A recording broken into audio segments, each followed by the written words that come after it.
Well, definitely it's not funny. So this idea of excusing it as a joke, I think, falls flat for most people who are working in this realm of trying to improve the quality of the sport that people are experiencing here in Canada. Hmm. And of course, I'm sure their communications experts at Whitecaps are probably in a bit of a kerfuffle on how to deal with this. But it's something that we're seeing more. Well, it's being called out more and more in sport Hmm. because it's just unacceptable and inappropriate. What do you think then of the reaction from the referee association here? They called the comments disgusting, saying that this behavior takes comments against officials to a dangerous new level.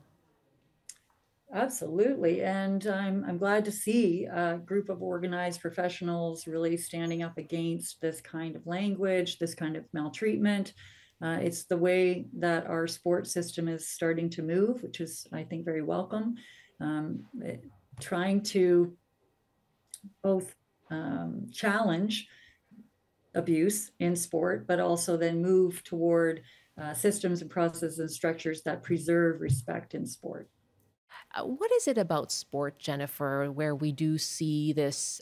Is it the that sort of tendency to trash talk or whatnot? What is it about sports that seems to engender this kind of behavior, or throwing, lobbing comments like this and saying, "Well, that was a joke." It's fascinating. And I think, this is an area of study for me for sure, Yeah. and so many other people across Canada. There's definitely something going on in sport that finds where we find ourselves privileging trash talk, chirping one another. The heat of the moment allows us to speak more with more violence because really what this coach was implying was murder. It's crazy to even think that we would talk about that. But we, like you say, and as your reporter reports, people in the room were kind of forgiving and excusing it. It's all in sport. It's all in fun in They sport. said it was And I quite think this obvious is that he was intending it as a joke. Yeah. right. And excusing it as a joke only. And yet in any other context, I mean, I don't think it would be addressed more seriously right away. We wouldn't be forgiving or excusing of that kind of a reference or language. And I think in sport, what we're wrestling with as academics, practitioners, anybody working in the realm of sport, as we confront abuse in sport, is that what is it? What are the factors that are allowing this? There are people who are arguing that sport is considered exceptional or kind of above the law or distinct from the law and human rights. It's a different thing altogether.